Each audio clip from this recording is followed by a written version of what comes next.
lui, alziamoci in piedi per adorare il nome di quello che è vivo e regna tra di noi.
così crediamo, Signore.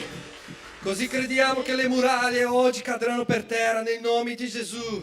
Grazie per tutto, Signore. Grazie per la tua misericordia, per la tua grazia. Grazie per il sacrificio nella croce. Grazie, Padre. Non avevamo nessun merito, ma il Signore è salito su quella croce e ha dato la sua vita per noi. E oggi siamo qui liberi per adorare il suo nome. E sì, Padre, noi crediamo che tu puoi oggi battezzare i nostri cuori, liberarci del peccato, delle prigioni. Così crediamo, Signore, nei nomi di Gesù. Benedici le nostre vite, benedici ognuno di noi che è qui questa sera e quelli che non hanno potuto venire qui oggi, che il Signore possa visitare nelle loro case nel nome di Gesù e dare la benedizione, Padre, nel nome di Gesù, Signore. Alleluia.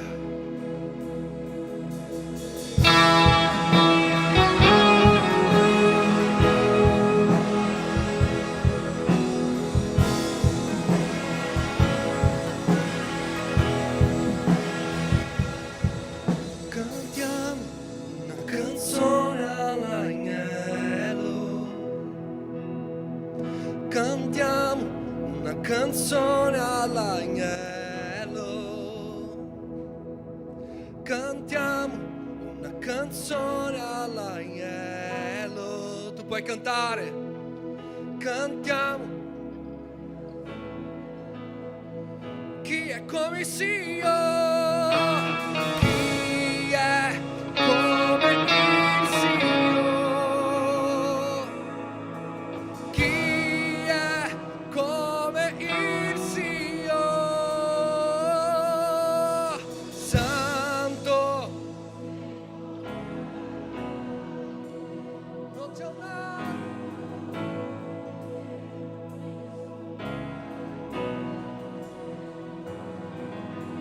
Santo, sei incomparabile, non c'è un altro come te, regna sulla terra e cielo per sempre.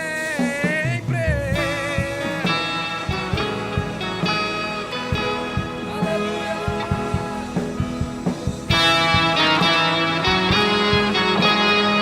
Tu sei santo. Cantiamo una canzone all'agnello. Cantiamo una canzone all'agnello. Cantiamo una canzone all'agnello. Cantiamo una canzone all'agnello. Chi è come Dio? Chi è come il Signore?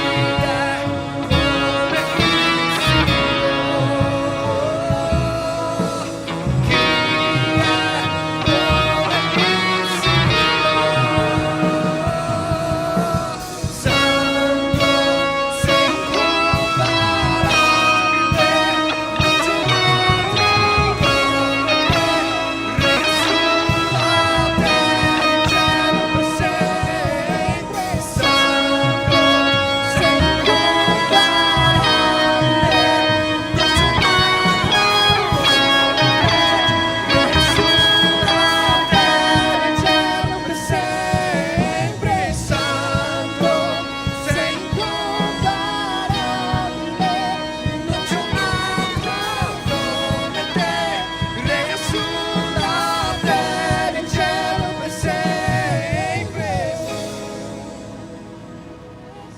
Per sempre, sempre, sempre, sempre. Per sempre.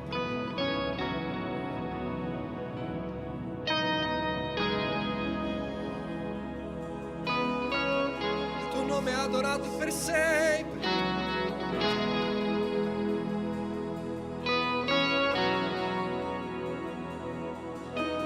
Gloria, forza, onore e potenza. Gloria, forza, onore e potenza. Gloria, forza, onore e potenza. Gloria, Adesso un po' più alto. Gloria, forza, onore e potenza. Gloria, forza, onore e potenza. Gloria, forza, onore e potenza. Gloria, forza, onore. Ancora una volta. Gloria, forza, onore e potenza. Gloria, forza, onore e potenza. Santo, sei incomparabile, non c'è un altro come te. Regna sulla terra e cielo per sempre. Santo, sei incomparabile, non c'è un altro come te. Regna sulla terra e cielo per sempre.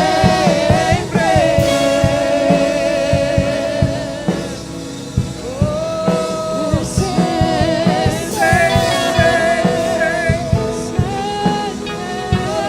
santo sempre.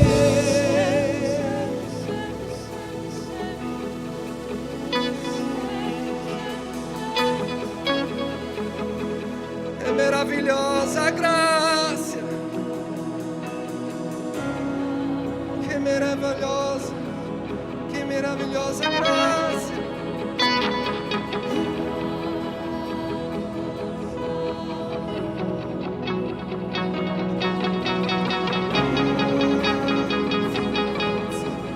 Onore e potenza.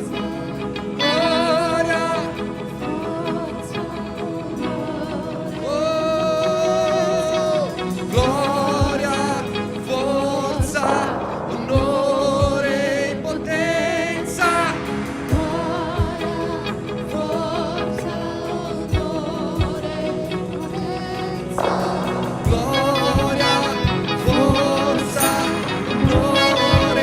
potenza. Gloria,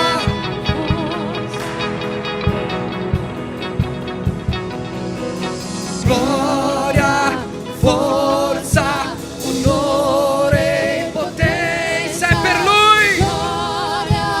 Forza, onore e potenza. Gloria, forza, onore e potenza. Gloria, forza, onore e potenza. Gloria, forza, onore e potenza. Gloria, forza, onore e potenza. Santo, sei incomparabile, non c'è un altro come te. Regna sulla terra e cielo per sempre. Santo, sei incomparabile, non c'è un altro come te. Regna sulla terra e cielo per sempre.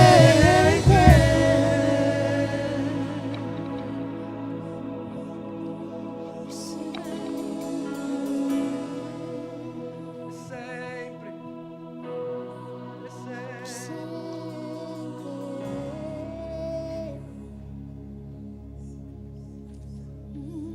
Tu sei esaltato tra di noi,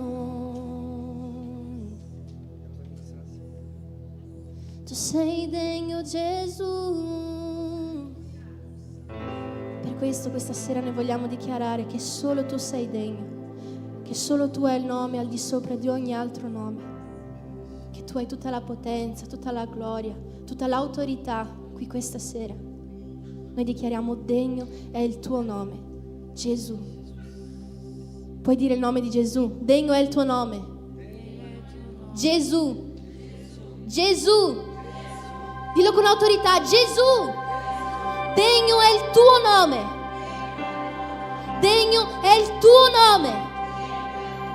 Gesù. Alleluia.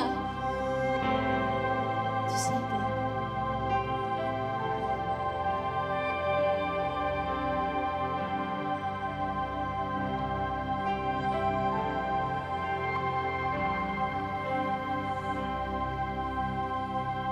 La mia croce preso perché potessi vivere nella tua libertà.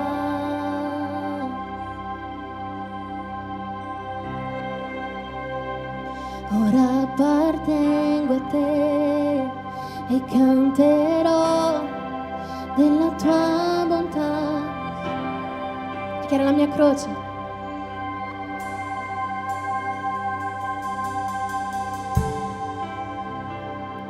La mia croce preso perché potessi,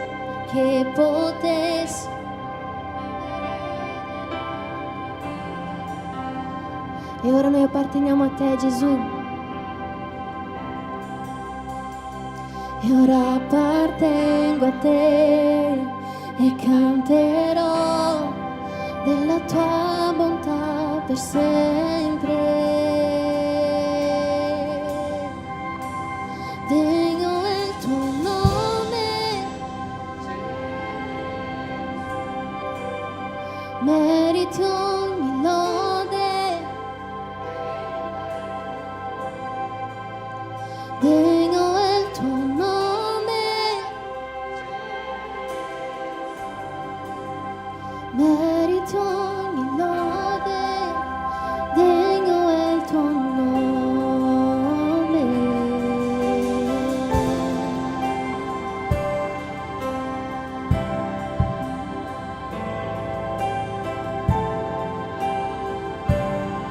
Che era la mia vergogna hai preso.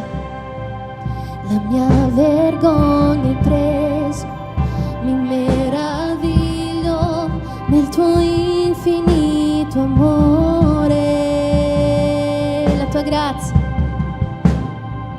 la grazia tua non finirà e canterò della tua bontà per sempre. Degno è il tuo nome, Gesù.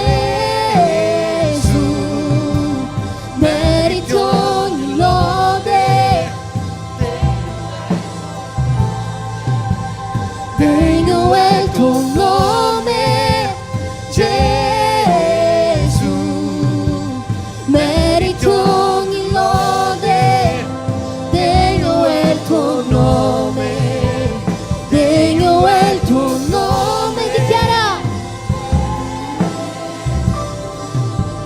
meriti ogni lode. Degno è il tuo nome, degno è il tuo nome, Gesù, meriti ogni lode.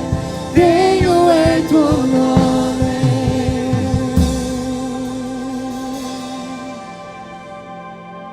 Ti esaltiamo,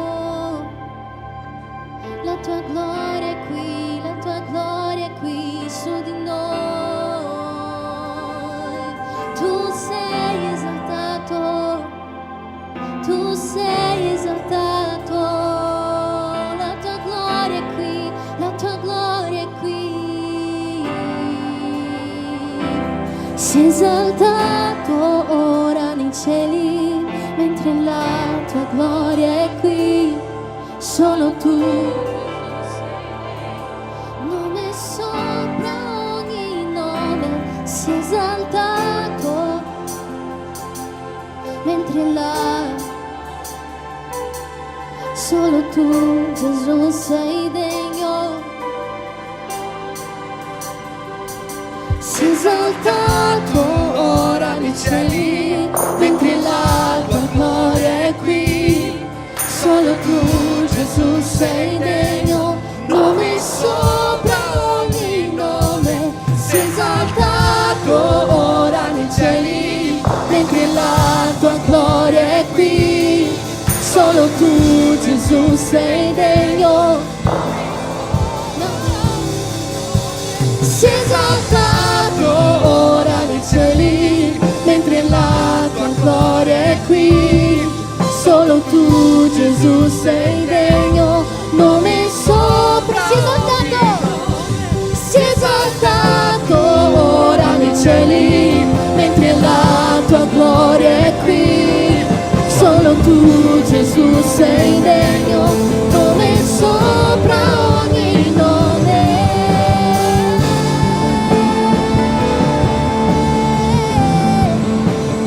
Solo tu sei degno, solo tu sei degno, Gesù.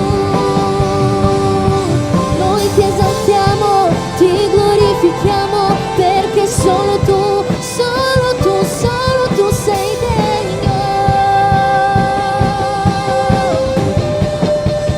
Degno è il tuo nome, Gesù. Merito il nome, degno è il tuo nome, Gesù. Merito il nome, dichiara degno è il tuo nome, degno è il tuo nome, Gesù. Merito il nome, degno è il tuo, più forte, degno è il tuo nome, Gesù. Merito ogni lode, degno è il tuo nome, degno è il tuo nome. Merito ogni lode,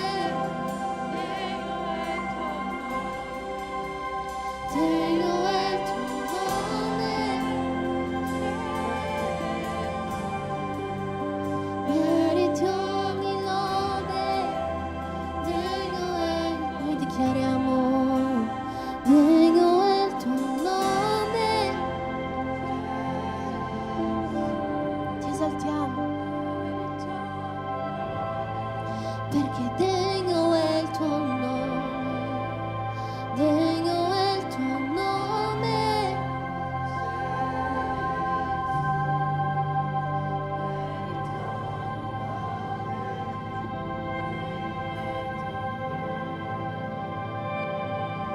Il tuo nome è il più alto, il tuo nome è il più grande, il tuo nome. I troni e i domini, governi e poteri, il tuo nome.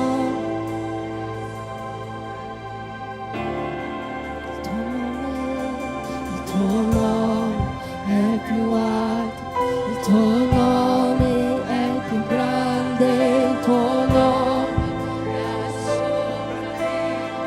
soltanto il tuo nome.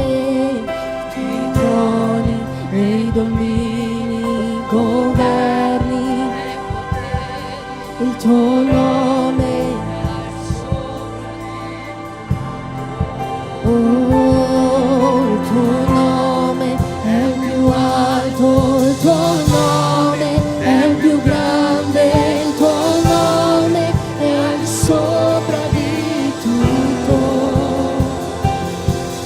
Il troni e i domini, i governi, il tuo nome è al di sopra. Più forte dichiara il tuo nome.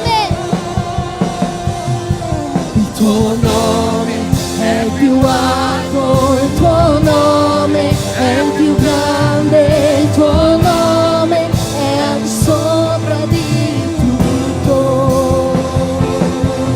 I troni e i domini, i governi e i poteri, il tuo nome è al di sopra di tutto. E gli angeli cantano santo,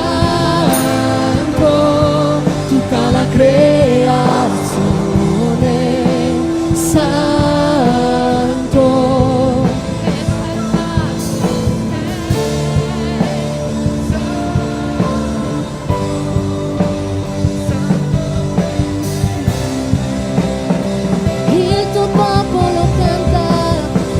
tuo popolo canta, sia Re dei Re,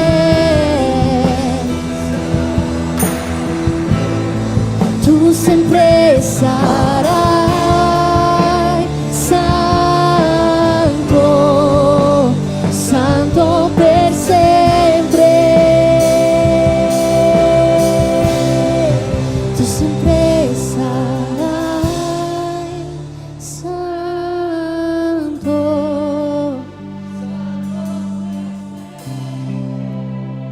tu sempre sarai, tu sempre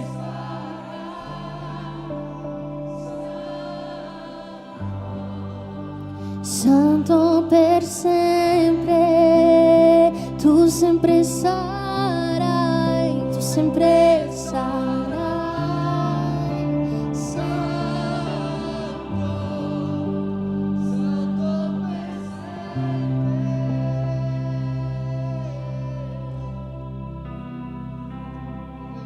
I giovani vedranno, gli anziani sogneranno e tutta la terra sarà piena. I giovani vedranno, gli anziani sogneranno e tutta la terra sarà piena della tua gloria. I giovani vedranno, gli anziani sogneranno e tutta la terra sarà piena. Profetizza questo.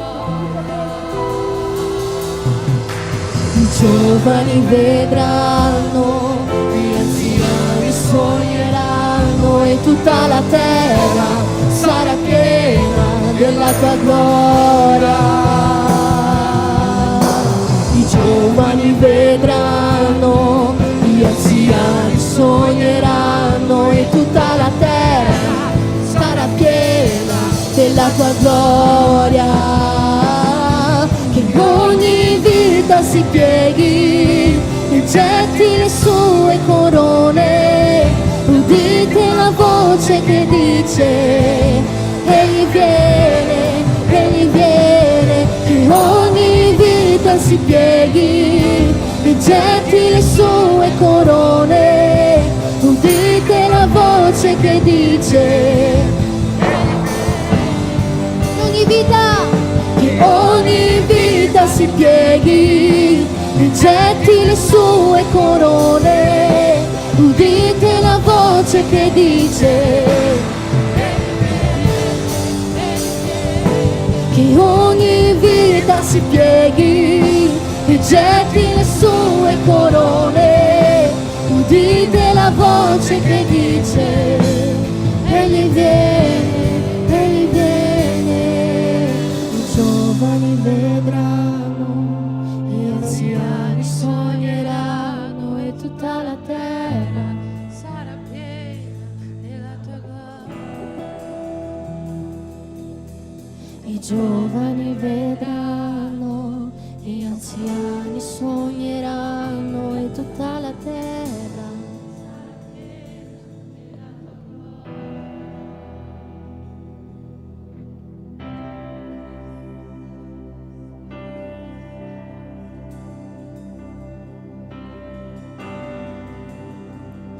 Solo tu, tutto è per te,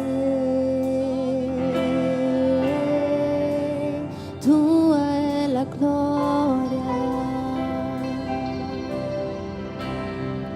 tu sei degno di lode, tu sei degno di lode,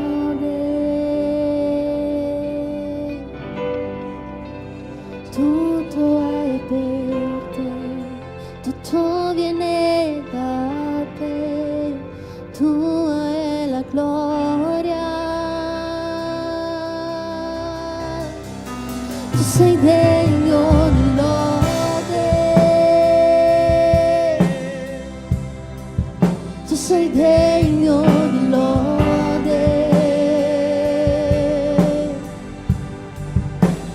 tutto è per te, tutto viene da te, tua è la gloria, tu sei degno di lode, solo tu sei degno di lode. Tutto è per te, tutto viene da te, tua è la gloria, tu sei degno di lode, solo tu sei degno di lode. Tutto è per te, tutto viene da te, tua è la gloria. Ti innalziamo,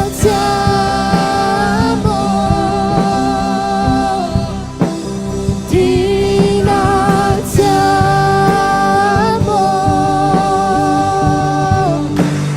ti innalziamo,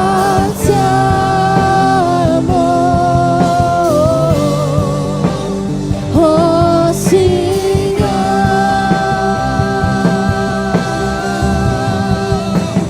ti innalziamo,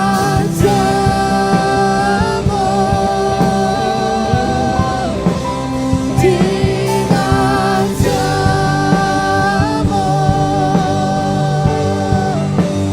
ti innalziamo,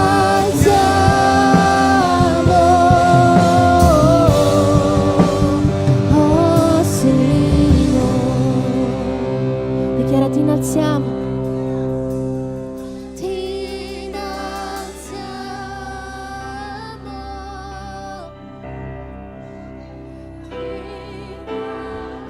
A quello che vivi regna tra di noi, ti innalziamo. ti innalziamo,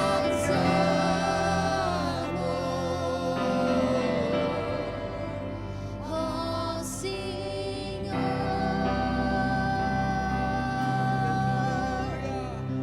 ti oh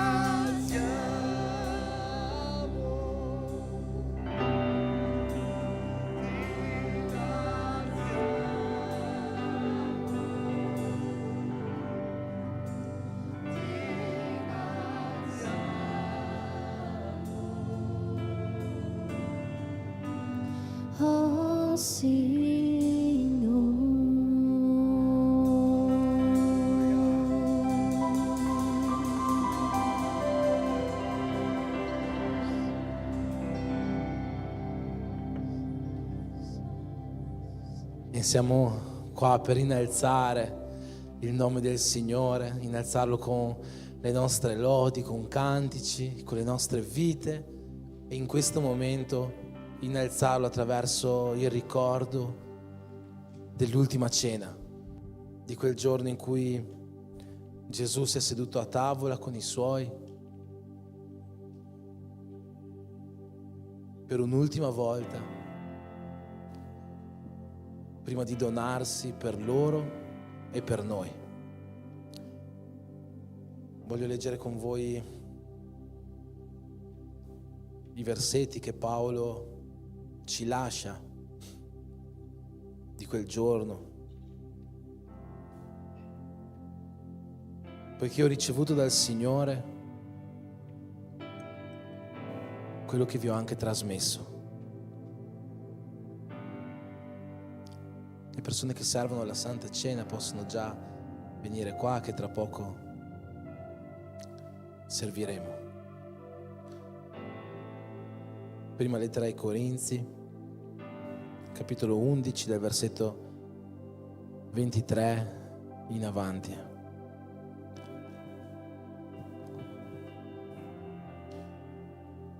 Poiché ho ricevuto dal Signore quello che vi ho anche trasmesso, ciò che il nostro Signore Gesù, nella notte in cui fu tradito, ha preso del pane E dopo aver reso grazie, lo spezzò e disse: questo è il mio corpo che è dato per voi. Fate questo in memoria di me. Nello stesso modo, dopo aver cenato, prese anche il calice, dicendo: questo calice è il nuovo patto nel mio sangue. Fate questo ogni volta che ne berrete in memoria di me. Poiché ogni volta che mangiate questo pane e che bevete da questo calice, voi annunciate la morte del Signore finché Egli venga.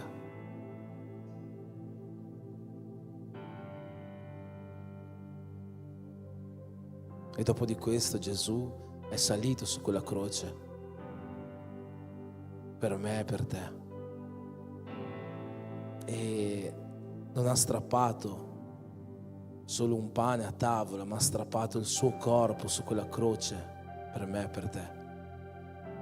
E ha versato il suo sangue su quella croce per noi, perché noi potessimo un giorno riconciliarci pienamente con Lui e vivere la vita eterna.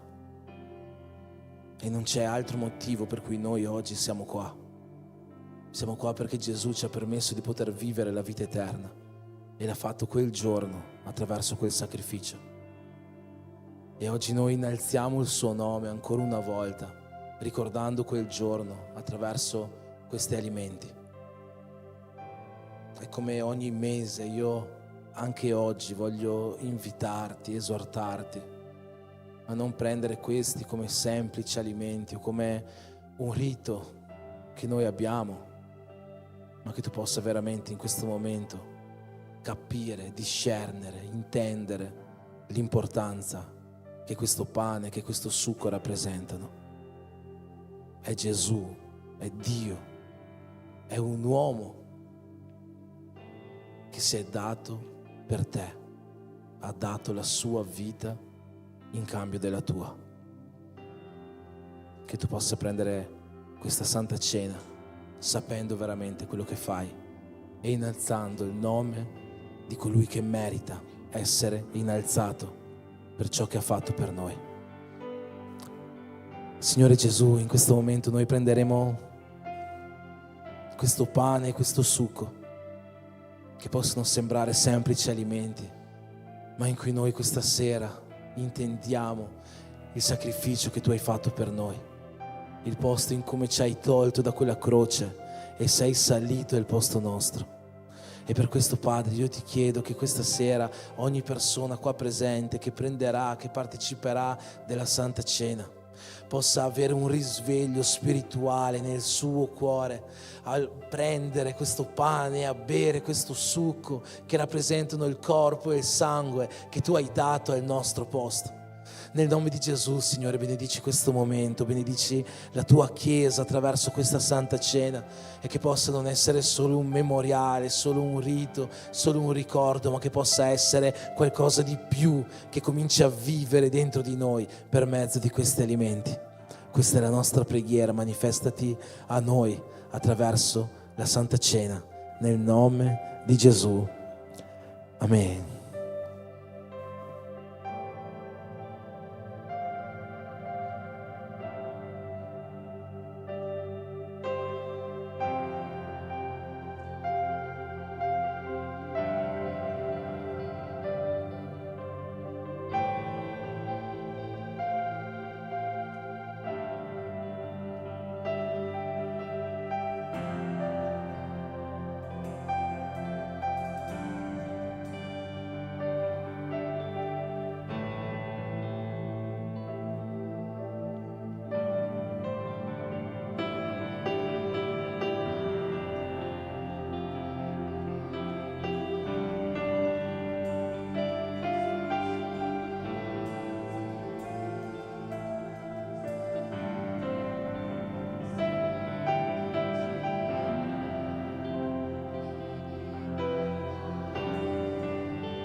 Avete preso tutti quanti? Se c'è qualcuno che non ha ricevuto e vuole fare parte della Santa Cena, può alzare la mano così lo raggiungiamo. No, tutti quanti? Ok. Allora, in questo momento insieme, come uni in Cristo, come la Chiesa del Signore Gesù, prendiamo questo pane che rappresenta quel corpo che ha preso il nostro posto sulla croce, il corpo di Cristo.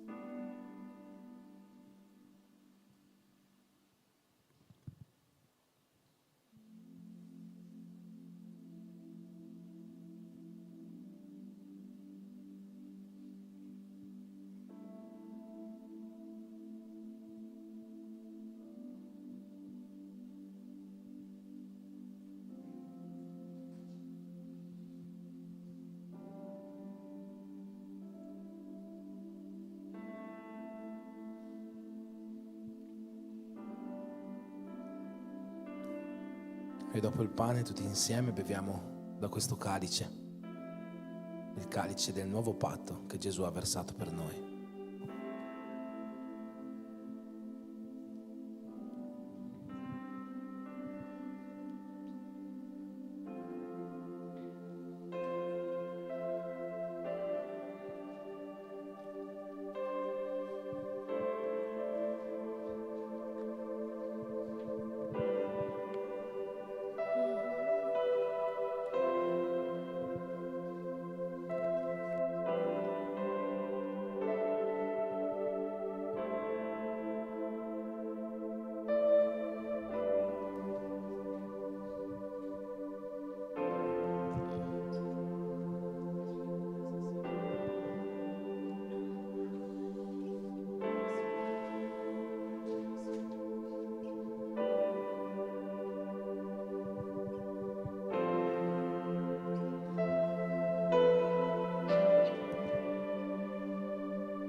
Degno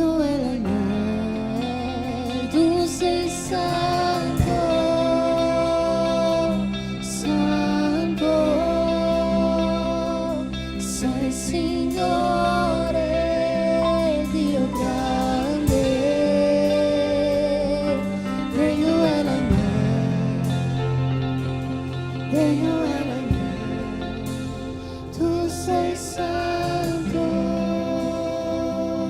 santo, sei Signore, Dio grande,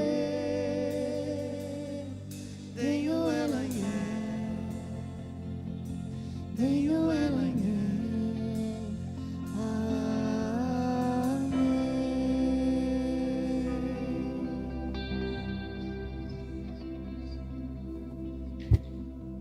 Amen. Sia innalzato il nome di Gesù nella Chiesa, nella nostra vita, attraverso questa celebrazione e in ogni istante di questa serata, ora e sempre. Sia esaltato il suo nome per ciò che Lui ha fatto per noi e per chi Lui è per noi. Voglio dare alcuni avvisi per proseguire il nostro adorarti di questa sera. Abbiamo un po' di avvisi, quindi cercherò di farli più veloci magari del solito. Un mese di marzo molto pieno. E il primo avviso è qualcosa che già stiamo facendo, i 52 giorni di preghiera.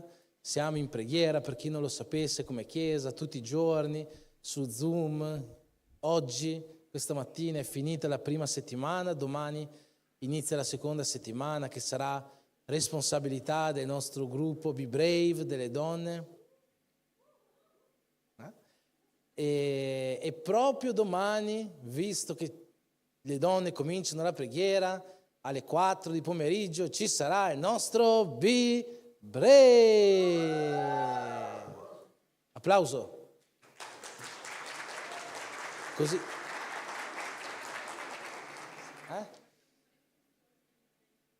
La preghiera.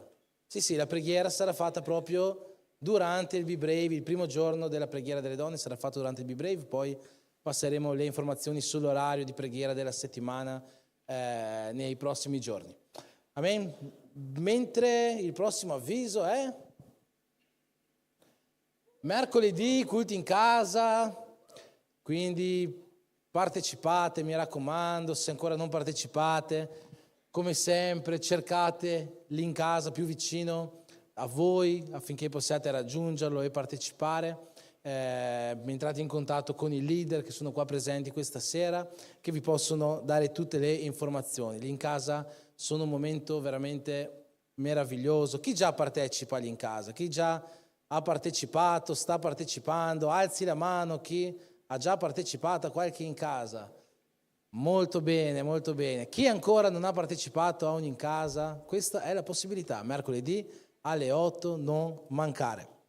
Prossimo avviso, domenica prossima, uomini Be Brazer. Grazie uomini Be Brazer. Domenica prossima che comincerà il terzo turno di preghiera di 52 giorni, che sarà proprio responsabilità degli uomini. Gli uomini saranno qua in chiesa, saremo qua in chiesa la mattina alle 9, presto, alle 9 per un bel caffè insieme e per un Be Brazer insieme di adorazione a Dio e sicuramente anche di trasformazione per le nostre vite. Prossimo avviso. Questi sono gli avvisi che ci piacciono. Domenica del Be Brazer, la domenica del Be Brazer, fate attenzione alla connessione delle cose perché abbiamo un team qua che pensa tutto.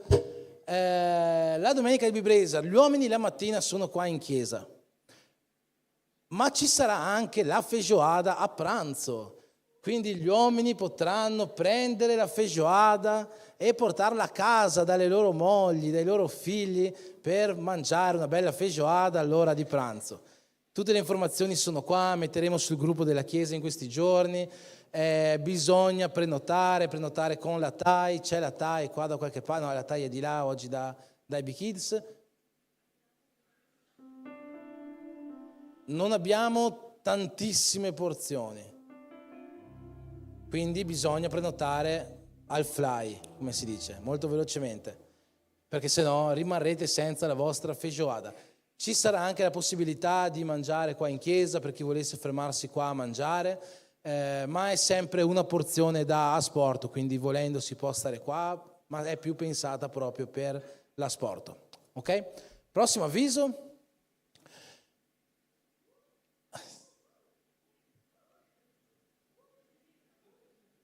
Awake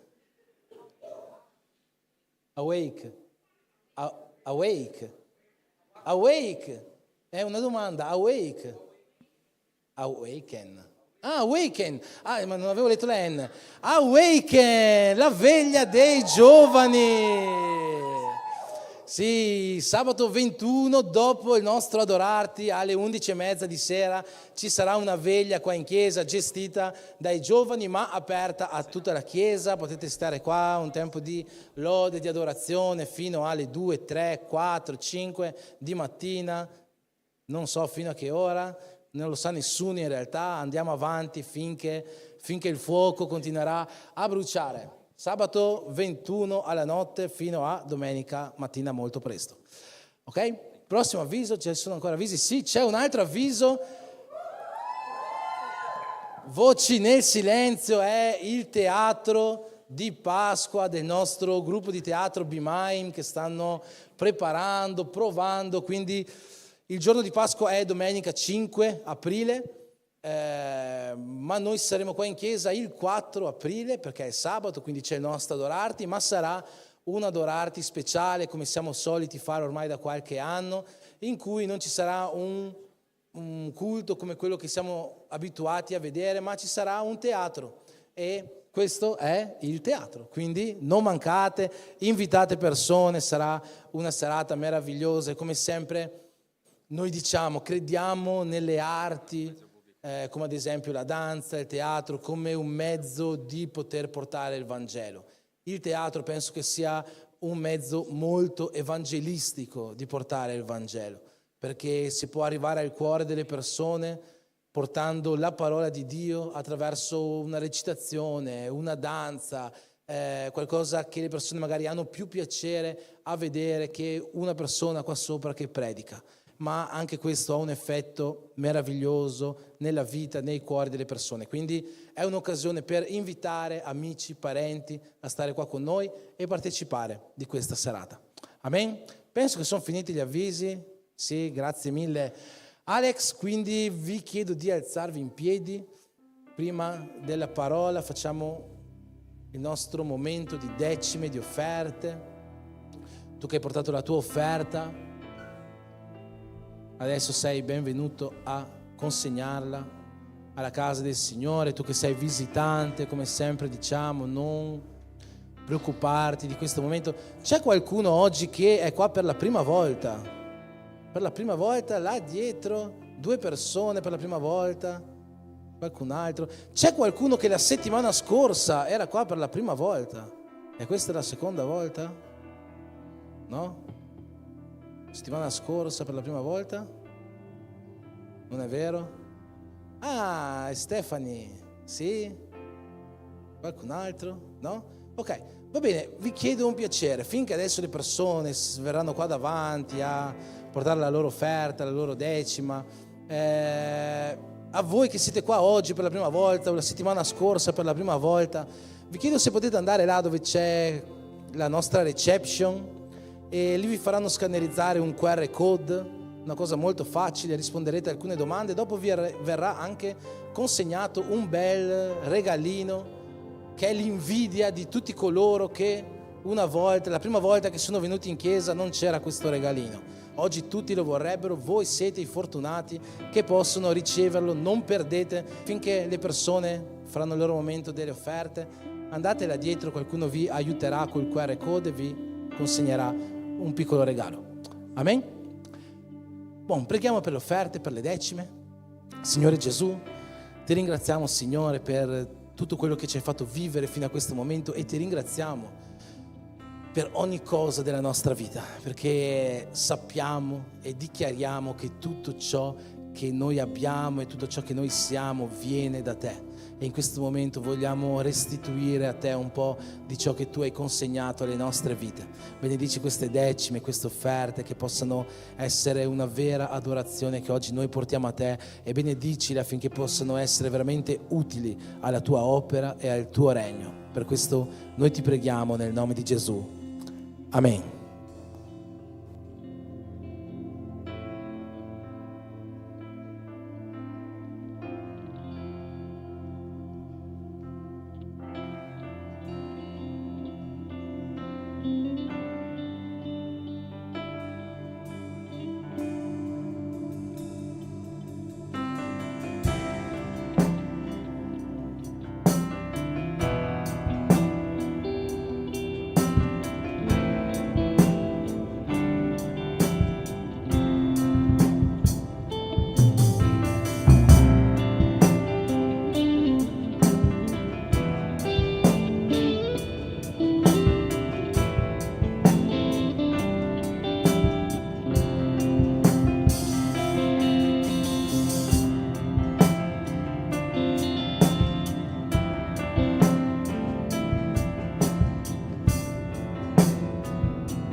Amen, Signore Gesù, in questo momento vogliamo ascoltare qualcosa che venga da te e che produca una novità di vita nei nostri cuori. Benedici, Signore, la tua Chiesa per mezzo della tua parola, e che non sia io a parlare, ma che possa essere tu e il tuo Spirito a guidare ogni parola e a penetrare in nostri. Per questo ti preghiamo nel nome di Gesù. Amen. Amen. Bene, siamo in questo tempo di preghiera con la Chiesa, una preghiera basata sul costruire i 52 giorni di preghiera, così come i 52 giorni di Neemia che costruì o ricostruì le mura di Gerusalemme. E questo tema del costruire è un tema che ci sta accompagnando in tutto questo anno in realtà. L'abbiamo detto fino dai primi culti di quest'anno, dei primi adorarti di quest'anno, del primo tempo di preghiera, quei 12 giorni che abbiamo fatto a gennaio insieme. Questo è l'anno del costruire. E oggi voglio portarvi una parola proprio su questo, sul costruire, perché tutti quanti noi, penso, personalmente, noi, io e te personalmente, abbiamo dei progetti in quest'anno, di vario tipo, forse nella nostra vita lavorativa, forse in progetti, sogni che abbiamo con la nostra famiglia, progetti di metterci in salute in qualche modo, insomma, ognuno di noi ha vari progetti e anche noi, come Chiesa, abbiamo tanti progetti. Abbiamo progetti con gli uomini, con le donne, con i giovani, con i bambini, in tutti i dipartimenti della Chiesa, cose che vogliamo cambiare, migliorare, tanti progetti. E per ognuno di questi progetti, affinché possiamo riuscire a conquistare la benedizione alla fine del progetto, c'è bisogno di costruire. Ma soprattutto chi ha progetti, chi ha piani che più di tutto ci dovrebbero importare è Dio. Dio ha piani, Dio ha progetti che riguardano noi e che devono essere costruiti. E per questo motivo io oggi voglio portarvi una parola sul costruire, o più nello specifico su fede per costruire. Perché la fede è un elemento che noi non possiamo ignorare o non possiamo sminuire quando si parla di costruire qualcosa e soprattutto di costruire per Dio.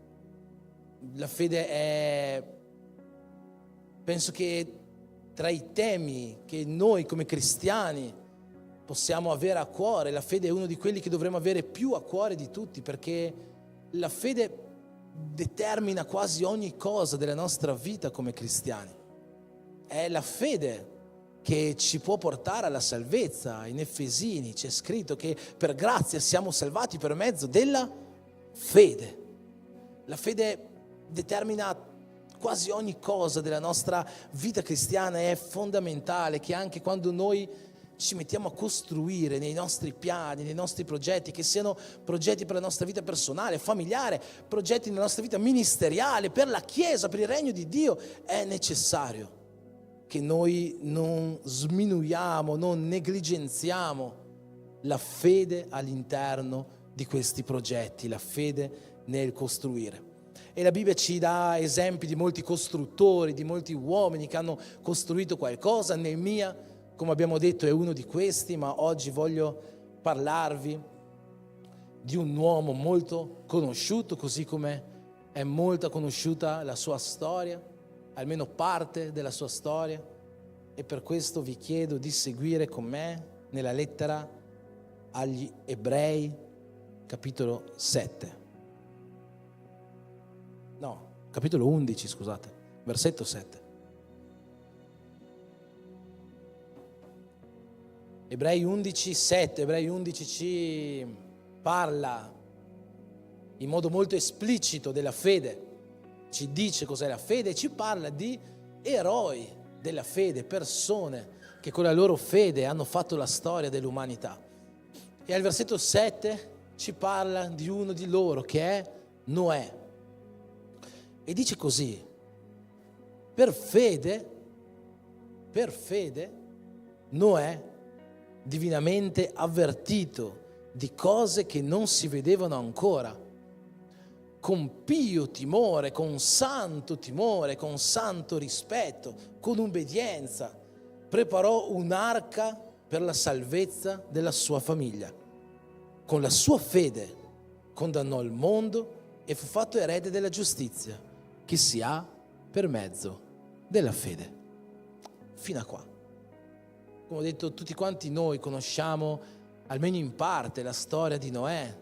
Dio chiama Noè, gli dice che avrebbe mandato un diluvio sulla terra, gli dice di fare un'arca, una grande barca, metterci dentro una coppia di ogni animale, di ogni essere vivente, e lui con la sua famiglia insieme a tutti questi animali si salvano dal diluvio. È una storia molto conosciuta, ma è proprio su questi versetti che io mi voglio concentrare oggi per parlare di fede per costruire. E è buono intendere come prima cosa che cos'è la fede. So che molti qua già sanno bene che cos'è la fede, già conoscono a memoria quella definizione che c'è in Ebrei 11:1. Ora la fede è certezza di cose che si sperano, dimostrazione di realtà che non si vedono. Questa è la definizione proprio biblica di fede. Alcuni versetti dopo, al versetto 6, ci sono dei punti che ci fanno intendere come vivere una vita di fede. Ora senza fede, c'è scritto, è impossibile piacere a Dio, poiché chi si accosta a Dio deve credere che Egli è e che ricompensa tutti quelli che lo cercano. Pensate com'è essenziale avere fede per noi cristiani, ma per tutti quanti lo sarebbe. Senza fede è impossibile piacere a Dio. Perché si ricorda, alcune settimane fa avevamo creato qua in chiesa noi, durante la predicazione, una dottrina biblica sull'adorazione come mezzo per essere graditi a Dio. E non voglio cancellare quello che avevamo detto quel sabato. L'adorazione è il modo per essere graditi a Dio, ma alla base dell'adorazione che cosa c'è? Fede. La fede è in ogni ambito della nostra vita, come abbiamo detto, e alla base dell'adorazione c'è la fede. Perché noi non adoriamo qualcosa in cui non crediamo. Non adoriamo qualcosa o qualcuno in cui non abbiamo fede. E per questo motivo senza fede è impossibile piacere a Dio. La fede è la prima cosa che Dio guarda in noi. Quando Dio guarda verso di te, verso di me, che cos'è che guarda? Guarda la nostra fede. Nella Bibbia c'è scritto che Dio guarda il nostro cuore, no? Vi ricordate quando Dio chiama Davide come re di Israele? C'è scritto che Dio non guarda l'aspetto esteriore, ma che guarda il nostro cuore. Ma di che cosa parla la Bibbia quando si riferisce al nostro cuore? Sicuramente non parla dell'organo che abbiamo dentro di noi, più o meno qua, che pulsa il sangue. Non sta parlando di questo, sta parlando di qualcos'altro. Il cuore come il centro dell'anima. E quando parla di cuore, parla anche, se non solo, parla anche di fede. Perché è la fede che Dio ricerca in noi per poter piacere a Lui. È fede quella che Dio ha visto in Davide quando l'ha scelto come re di Israele. Una fede che l'ha portato ad essere il più grande degli adoratori. E per questo abbiamo detto prima, noi adoriamo per piacere a Dio, ma alla base dell'adorazione c'è la fede. E Dio ha guardato Davide, ha visto la sua fede, una fede che l'ha portato ad essere il più grande degli adoratori, una fede che lo ha portato a impugnare la sua fionda e andare verso quel gigante per sconfiggerlo. Perché? Perché lui diceva: tu vieni verso di me con la spada, col giavellotto, con la corazza, io vengo verso di te nel nome del Signore degli eserciti. Io ho fede in colui che è dalla mia parte. Davide aveva fede, e è questo quello che Dio, che Gesù guarda in noi. Che cos'è che Gesù ha guardato in quella vedova? Vi ricordate quell'episodio in cui Gesù sta guardando le persone che stanno consegnando la loro offerta, e arrivano persone ricche che svuotano cassette di soldi nella scatola delle offerte, ma poi arriva quella vedova povera che mette il suo centesimo, la sua monetina, e Gesù, c'è scritto che stava guardando come le persone consegnavano la loro offerta. Non guardava quanto consegnavano, guardava come consegnavano la loro offerta. E guardando quella vedova ha detto: lei ha dato più di tutti gli altri. Che cos'è che guardava Gesù? Guardava il cuore di quella vedova, guardava la fede di quella vedova. E non è per forza la fede di dire io faccio qualcosa e Dio mi darà qualcosa, la fede nella prosperità che Dio poteva dare alla vedova se avesse consegnato la sua offerta. Molto spesso quando noi parliamo di fede è la speranza di quello che Dio può fare per noi, ma la fede non è solo questo, è anche questo, è anche la speranza, la certezza, anzi, di quello che Dio può fare per noi, ma non è solo questo. La fede indica chi rappresenta Dio per noi. E quel giorno quella vedova può essere che abbia offertato la sua ultima moneta nella speranza che Dio la facesse diventare ricca, ma molto più probabilmente ha offertato quella moneta perché sapeva a chi stava offertando, a chi stava consegnando la sua adorazione. Per piacere a Dio c'è bisogno di fede, senza fede non possiamo piacere a Lui. E qua arriva la notizia un po' brutta, no? Perché ci sono vari tipi di fede. Ci sono vari tipi di fede proprio teologicamente. C'è ad esempio la fede comune, che è quella fede che tutte le persone al mondo hanno. Noi cristiani, evangelici, pentecostali, della B-Church abbiamo la fede comune in Gesù come Signore della nostra vita. Ma i musulmani hanno la fede comune in Allah, e i buddisti hanno la fede comune in Buddha, e gli atei, anche gli atei hanno fede. E siamo sinceri, gli atei hanno una fede più forte della nostra, secondo me, perché ci vuole più fede nel credere in certe cose a cui loro credono, piuttosto che a credere nella Bibbia in cui noi crediamo, in certi aspetti. E tutti quanti noi, quindi ogni persona al mondo ha questa fede comune, ma oltre a questa fede comune c'è la fede salvifica, che è la fede che ci salva, e poi c'è la fede nel sovrannaturale, che è il dono di fede. Insomma, ci sono tanti tipi di fede, ma anche all'interno di questi tanti tipi di fede ci sono vari livelli di fede, e non tutti noi abbiamo lo stesso livello di fede. E Gesù ci lascia molto chiaro questo. Ad esempio, a volte, parlando con le persone, con gli apostoli, Gesù dice così: quanto è piccola la vostra fede, uomo di poca fede, no? Sminuisce, dice che la fede è bassa, è piccola. Ma poi ci sono volte in cui invece Gesù si meraviglia della grandezza della fede delle persone. C'è un episodio bellissimo in Matteo, al capitolo 8, in cui vediamo Gesù che sta entrando a Capernaum e arriva verso di lui un centurione romano. E il centurione va da Gesù tutto agitato e gli dice: Gesù, il mio servo a casa sta male, sta per morire, puoi salvarlo? E Gesù gli dice: non c'è problema, andiamo a casa tua, facciamo la guarigione, no? E il centurione gli risponde: no Gesù, non c'è bisogno che vieni a casa mia, io non sono degno che tu vieni a casa mia, io credo in altre divinità, io non sono di Israele, sono un romano, non sono degno che tu vieni a casa mia, però io intendo una cosa, perché io sono un centurione e ho soldati sotto di me, e se io dico a un mio soldato vai, lui va, e se dico al mio soldato vieni, lui viene. E io intendo che tu hai questo potere, e basta che tu dica una parola perché quella malattia vada via dal mio servo.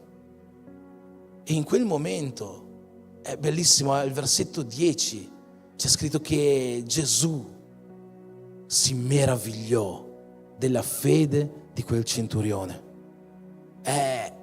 Io mi immagino la scena come un film, il centurione dice queste parole, tutto si ferma, no? E Gesù meravigliato. E in quel momento Gesù chiama gli apostoli e gli dice: apostoli, guardate che cosa meravigliosa che è successo, guardate la fede di questo centurione. Io vi dico che in tutto Israele E voi 12 fate parte di Israele, tra parentesi. In tutto Israele non ho mai visto una fede così grande come quella di questo centurione. No? Ci sono vari livelli di fede, ma sapete che cos'è che quel centurione ha dimostrato per avere una fede così grande, una fede che facesse meravigliare Gesù? Che cos'è della fede del centurione che ha fatto meravigliare Gesù? La fede che Gesù potesse guarire una malattia? Non è quello, sicuramente non è quello. Perché? Perché noi vediamo Gesù fare decine di guarigioni, e ogni guarigione che faceva, Gesù la faceva in base alla fede della persona. E quando guariva una persona diceva: vai, la tua fede ti ha salvato, vai, la tua fede ti ha guarito, sia fatto conforme alla tua fede. Non era la fede del centurione nel sapere che Gesù poteva guarire la malattia, perché questa tanti ce l'avevano. Era un'altra cosa, un altro livello appunto di fede. Era la certezza che quel centurione aveva che Gesù era Signore sulle malattie, che Gesù era al di sopra delle malattie e che lui poteva dire alla malattia: vai via, e lei se ne sarebbe andata, che lui era Signore. E questa è la fede che noi dobbiamo avere, la fede di dichiarare, di considerare Gesù come Signore sulle malattie, come Signore sulle nostre relazioni, come Signore su ogni situazione e soprattutto come Signore sulla nostra vita. È questo quello che noi dobbiamo intendere e dichiarare: Gesù come Signore sulla nostra vita. E questo è qualcosa che quel centurione aveva inteso. Non c'è niente che può resistere davanti a Gesù. Lui è Signore. E noi abbiamo inteso veramente questo. Noi dichiariamo veramente questo, dichiariamo veramente che Gesù è Signore sulla nostra vita. C'è un versetto nella lettera ai Romani che noi spesso utilizziamo quando facciamo quegli appelli, quei momenti in cui le persone consegnano la loro vita a Gesù. E noi diciamo: vuoi accettare Gesù come tuo Signore e Salvatore? Ma quel versetto di Romani non parla di questo. Quel versetto di Romani letteralmente dice che noi dobbiamo considerare, che noi dobbiamo dichiarare che Gesù è Signore sulla nostra vita. La parte del Salvatore l'abbiamo aggiunta successivamente noi. Quello che noi dobbiamo considerare è che Gesù è Signore sulla nostra vita, è Dio sulla nostra vita. È questa la cosa più importante, e questo è il primo livello di fede a cui noi dobbiamo arrivare per poi aprire tutte le porte della fede che ci sono davanti a noi. Capire che Gesù è il Signore, capire che non c'è niente che può resistere a Lui, niente che può resistere a Lui. E fratelli, non è una cosa, vi assicuro, non è una cosa così facile, non è una cosa così facile dichiarare che Gesù è Signore sulla nostra vita, perché una volta che noi dichiariamo questo, noi dobbiamo mettere da parte tutto l'orgoglio che abita dentro di noi. Noi dobbiamo svuotarci di noi stessi veramente, e non è facile. Noi cantiamo in chiesa canzoni che dicono: io mi arrendo. Le cantiamo ancora? Sì? Non cantiamo più? Vabbè, cantevamo quantomeno, cantiamo canzoni, più di una canzone, che dicono che dobbiamo arrenderci a Dio, ma quanto è facile in realtà per noi arrenderci. È anche brutto, no? Dire io mi arrendo, perché di solito quando diciamo io mi arrendo significa io ho perso, tu hai vinto. E è difficile per noi come esseri umani dire una cosa del genere, dire io mi arrendo a te. È difficile perché noi siamo forti, noi siamo orgogliosi, noi vogliamo vincere, no? La forza delle nostre braccia. Noi siamo così. E è difficile, ma fratelli, non c'è altro modo di poter piacere a Dio, entrare nel regno dei cieli, se non quello di confessare Gesù come Signore sulla nostra vita. E noi dobbiamo svuotarci veramente di noi stessi, e noi dobbiamo veramente arrenderci a Lui. Mi piacerebbe dirvi che c'è un altro modo, ma non c'è nessun altro modo. L'unico modo è quello di arrenderci a Lui e dire: tu hai vinto, io ho perso, io mi svuoto di me, tu sei il Signore della mia vita, io rinuncio ad ogni cosa, tu sei il Signore e offro tutto a te. E questa è il primo intendimento che dobbiamo avere del signorio di Cristo, Signore sulla nostra vita. E quando abbiamo inteso questo, allora forse lì potremo intendere veramente che Lui è Signore anche sulle malattie, come quel centurione aveva capito. Forse a quel punto possiamo intendere che Lui è Signore su ogni situazione della nostra vita, su ogni situazione di questa terra. Lui è Signore su ogni cosa. E ripeto, non è una cosa facile capire questo, perché Matteo 8, dal versetto 5 al versetto 10, ci racconta questa storia del centurione. E finisce il versetto 10 con questa lezione di morale che Gesù dà ai suoi 12 apostoli. E dice: guardate, 12 apostoli, voi fate parte di Israele, e in Israele, quindi anche in voi, non ho mai visto una fede grande come quella di questo centurione, che ha inteso che io sono Signore su ogni cosa.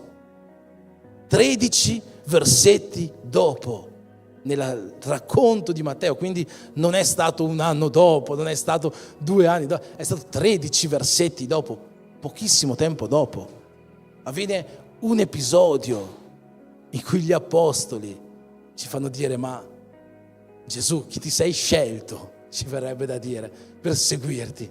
E gli apostoli veramente... Io veramente penso, da un certo punto di vista, penso che Gesù ha scelto i 12 apostoli perché noi ci potessimo rivedere in loro. Perché noi, quando pensiamo ai 12 apostoli, probabilmente pensiamo ai supereroi della fede, no? Pensiamo a persone che hanno fatto cose grandiose, e effettivamente hanno fatto cose grandiose, almeno da dopo Atti 2, no? Ma all'inizio gli apostoli erano come noi, anzi...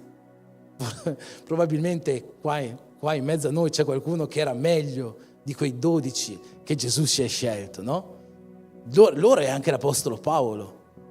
Penso che nessuna persona, nessun cristiano di oggi vorrebbe stare sotto la leadership dell'apostolo Paolo. Paolo era veramente uno che non le mandava a dire, come si dice, no?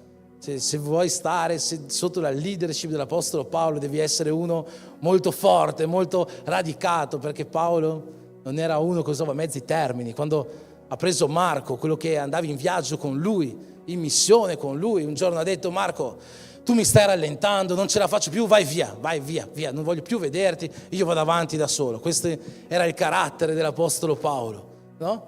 Quando scrive ai Galati, insensati, cosa state facendo? Avete cominciato così bene? Guardate che schifezza state facendo.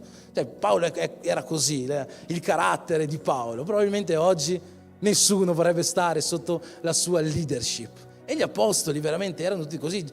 Pietro, sappiamo tutti Pietro com'era, ma Giovanni, no? Giovanni è quasi comico, Giovanni. Di solito quando si pensa all'apostolo Giovanni, si pensa al migliore degli apostoli, o no? Quando di solito questa è l'idea che noi abbiamo dell'apostolo Giovanni. Invece probabilmente era il peggiore degli apostoli, no? Quello che appoggiava la sua testa sul cuore, sul petto di Gesù. Giovanni era un apostolo chiamato figlio del tuono. Era un apostolo così bravo che un giorno ha chiesto a Gesù se poteva pregare perché piovesse fuoco dal cielo per distruggere una città. Quindi pensate com'era buono e docile l'apostolo Giovanni. Giovanni è quello che ha chiesto a Gesù: Gesù, quando saremo in cielo, degli altri non mi interessa, ma io posso stare seduto vicino a te. Giovanni aveva un piccolo problema di egocentrismo probabilmente. E anche dopo noi vediamo nelle lettere, alla fine della Bibbia, che Giovanni ci parla tanto di amore. Veramente lì è stato completamente trasformato dello Spirito Santo. Ma quando vediamo nei Vangeli, quando parla ad esempio di Giuda, dice: Giuda portava la borsa dei soldi degli apostoli perché era ladro. Giovanni era uno molto così, molto particolare. Un po' tutti gli apostoli erano molto particolari, ma quel giorno quel giorno, 13 versetti dopo, come abbiamo detto, in cui Gesù ha fatto quella grande dichiarazione sulla fede del centurione, si ritrova lui insieme agli apostoli in mezzo al mare e arriva una grande tempesta e gli apostoli vanno da Gesù e Gesù stava dormendo e lo svegliano: Gesù, vuoi che moriamo? E Gesù si sveglia e gli dice: non avete appena sentito una lezione di morale su quanto grande era la fede del centurione? Uomini di poca fede, avete dimostrato ancora quello che siete. E in quel momento Gesù calma i venti, e quando Gesù calma i venti c'è scritto che gli apostoli si stupirono, si meravigliarono che Gesù era Signore sugli eventi atmosferici. Si stupirono ancora, non avevano capito che Gesù è Signore su ogni cosa, su ogni cosa. E quindi quello che noi dobbiamo dichiarare è: sì, Gesù come Signore della nostra vita in primo luogo, ma poi dobbiamo intendere che Gesù è Signore su ogni cosa. Spesso qua in chiesa cito quel versetto di Matteo 28 in cui Gesù ci manda a predicare il Vangelo, a fare discepoli, a battezzarli, a insegnarli, ma molto spesso non cito come Gesù comincia quel discorso. Quando Gesù fa quell'ultimo discorso ai suoi apostoli, gli dice così: ora ogni potere, ogni potenza mi è stata data nei cieli come in terra. Andate dunque a fare discepoli. Ancora una volta Gesù dichiara che Lui ha ogni potenza. La settimana scorsa ho citato dei versetti che cito spesso perché sono tra i miei versetti favoriti della Bibbia. In Filippesi 2, quando Paolo scrive: abbiate in voi lo stesso sentimento che è abitato in Gesù, che non ha considerato l'essere uguale a Dio a qualcosa a cui aggrapparsi gelosamente, ma ha svuotato se stesso fino alla morte di croce. Dopodiché quei versetti continuano al versetto 9 e c'è scritto così: per questo sacrificio che Gesù ha fatto, per questo Dio lo ha sovranamente innalzato e gli ha dato un nome che è al di sopra di ogni altro nome, affinché nel nome di Gesù ogni ginocchio nei cieli, sulla terra e sottoterra si pieghi e ogni lingua confessi Gesù Cristo come Signore, alla gloria di Dio Padre. Non c'è niente nei cieli, sulla terra, sottoterra che può resistere davanti al signorio di Cristo. Non c'è niente, non c'è infermità, non c'è situazione, non c'è niente, non c'è cuore, non c'è niente che può resistere davanti alla potenza di Gesù. E questa è la prima cosa in cui noi dobbiamo credere, che Gesù è Signore, Signore su ogni cosa. E per questo motivo è fondamentale avere questa fede, questo livello di fede per costruire. Perché quando noi costruiremo qualcosa, quando noi metteremo mano nei nostri progetti, possiamo avere la certezza che chi è con noi è più forte di qualsiasi cosa, di qualsiasi impedimento, di qualsiasi difficoltà arriverà durante questa situazione, durante questa costruzione. È più forte. Nel libro del profeta Zaccaria, capitolo 4, 2 versetti molto conosciuti, Dio dice così: non per forza né per potenza, ma per lo spirito mio. È in questo modo che tu riuscirai a costruire il tempio, dice Dio a Zorobabele. Non per forza, non per le tue capacità, ma per il mio spirito. E se è con questa idea, se è con questa convinzione che noi ci mettiamo a costruire, noi lì possiamo avere successo, perché al versetto dopo Dio dice così: chi sei tu, grande montagna, davanti a Zorobabele? Chi sei tu, grande ostacolo davanti a Zorobabele? Chi sei tu, grande impedimento davanti a Zorobabele? Chi sei tu? Davanti a lui diventerai pianura. Diventerai pianura. Perché? Perché non sarà costruito con forza, non sarà costruito con le nostre mani, ma sarà costruito attraverso lo Spirito di Dio. E se noi abbiamo questo intendimento, possiamo fare nostro questo versetto: chi sei tu, grande montagna? Davanti a João diventerai pianura. Chi sei tu, grande ostacolo davanti a Santiago? Diventerai pianura. Chi sei tu, grande gigante davanti a Fernando? Diventerai pianura. Perché? Perché il nostro Dio è in grado di far diventare delle montagne delle pianure. Il nostro Dio è in grado di abbattere qualsiasi ostacolo, perché non c'è montagna e non c'è difficoltà e non c'è malattia e non c'è niente che resiste in piedi davanti al nome di Gesù, ma ogni ginocchio si piega davanti a Lui e lo riconosce come Signore. E per questo è importante, è necessario avere questa fede, questo livello di fede quando noi ci mettiamo a costruire. Ma sapere che ogni progetto è realizzabile con Gesù, per quanto sia fondamentale, non è l'unico punto in cui la fede agisce per costruire. Il secondo livello della fede lo vediamo sempre in quel versetto della lettera agli Ebrei che ci parla di Noè. Per fede Noè, divinamente avvertito di cose che non si vedevano ancora. Il secondo livello di fede che noi dobbiamo attivare, che noi dobbiamo arrivare ad avere, è la fede che ci permette di vedere al di là di quello che noi possiamo vedere, al di là del nostro intendimento. Abbiamo letto prima la definizione di fede, ora la fede è certezza di cose che si sperano, dimostrazione di realtà che non si vedono. Il secondo livello di fede è avere una visione che ci permetta di vedere al di là. E Noè aveva questa fede.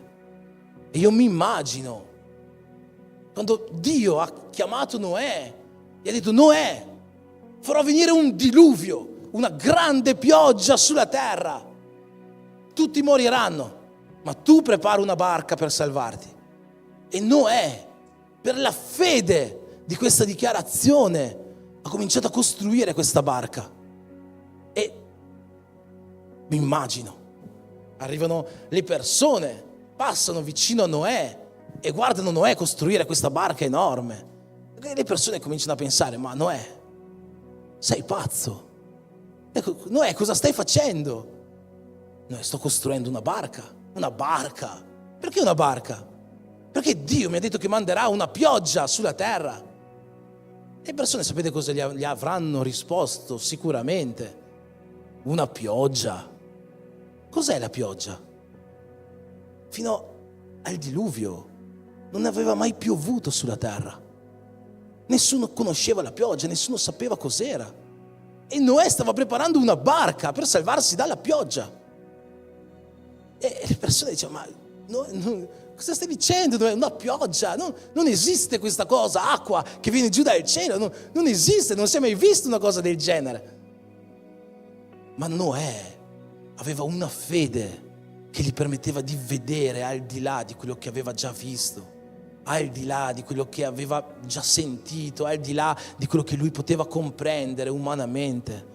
E questo è un altro livello di fede che noi dobbiamo avere quando noi ci mettiamo a costruire, ci metteremo a costruire in quest'anno. Una fede che ci permette di vedere al di là. E se noi leggiamo Ebrei 11, questa lista di eroi della fede, noi vediamo persone che hanno avuto la stessa identica fede di Noè nel vedere cose che non potevano vedere. E io mi chiedo che cos'è che la fede di Abramo gli avrà permesso di vedere quando stava portando suo figlio Isacco su quella montagna per ucciderlo, per sacrificarlo come Dio gli aveva detto di fare. E quando suo figlio gli ha detto: papà, abbiamo portato il legno, possiamo fare l'altare, possiamo fare il fuoco, ma non abbiamo portato il sacrificio. E Abramo gli ha risposto: figlio, Dio provvederà. Che cos'è che Abramo ha potuto vedere per mezzo della sua fede che gli ha fatto dire queste parole? Dio provvederà. Non lo poteva sapere. Non lo poteva sapere con i suoi mezzi, con i suoi occhi, con la sua mente. Era solo per fede. Che cos'è che ha portato Mosè a condurre un popolo fuori dall'Egitto e a far sì che nella lettera agli ebrei, quando si parla di lui, c'è scritto che Mosè affrontò il faraone con perseveranza, come se vedesse colui che è invisibile. Che cos'è che ha portato Mosè a vedere ciò che non si può vedere? È questa fede. Era qualcosa che Dio, una convinzione che Dio aveva messo nel cuore di Noè, di Mosè, di Abramo e di molti che gli hanno permesso di muoversi verso qualcosa che non potevano vedere, che non potevano neanche capire, non potevano immaginare, ma la loro fede gli ha permesso di fare questo. Il terzo livello della fede è la fede per agire. Per fede Noè, divinamente avvertito di cose che non si vedevano ancora, con più timore preparò un'arca. Noè ha avuto fede, quella fede che gli ha permesso di credere in Dio. Ha avuto fede per vedere quel diluvio che non aveva mai visto. E ha avuto fede per agire preparando un'arca.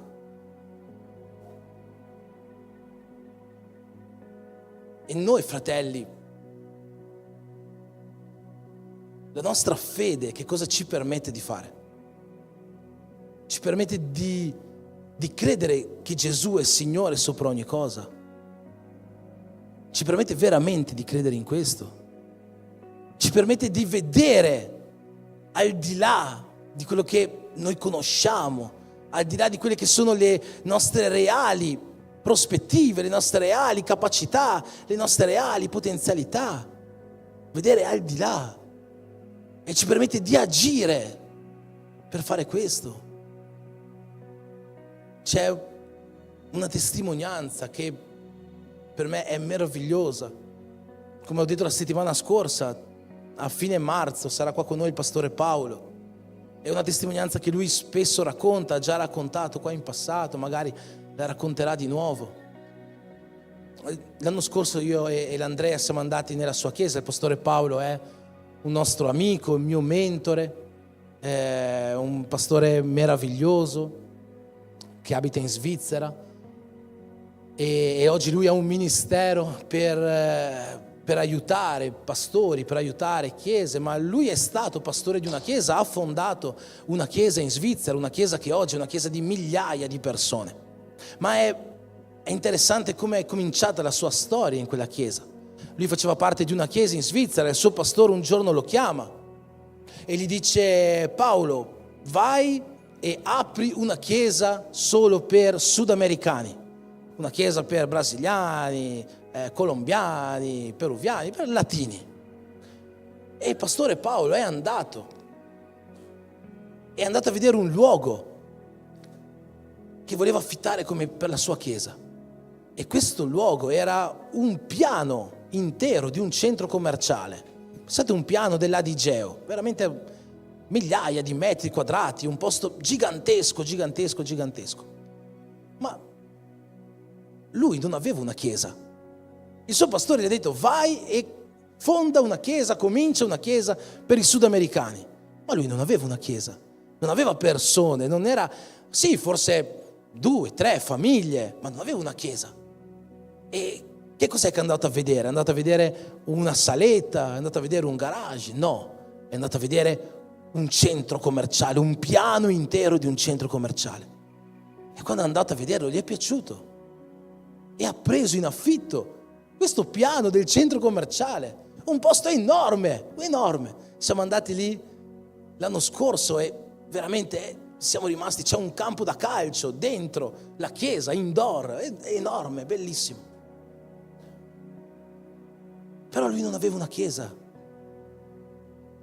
E quando lui racconta sempre che quando i primi culti che facevano, lui aveva fatto del tempio, aveva fatto tutti i settori piccoli, e gli operai della chiesa dovevano portare le persone che arrivavano nel settore più vicino al pulpito, perché la chiesa era così grande, teneva migliaia di sedie, e a loro servivano 10 sedie, 20 sedie. E allora li faceva venire tutti qua vicino e faceva il culto per loro. E poi la chiesa è cresciuta, aprivano un altro settore, poi è cresciuta fino a diventare oggi una chiesa di più di 3.000 persone.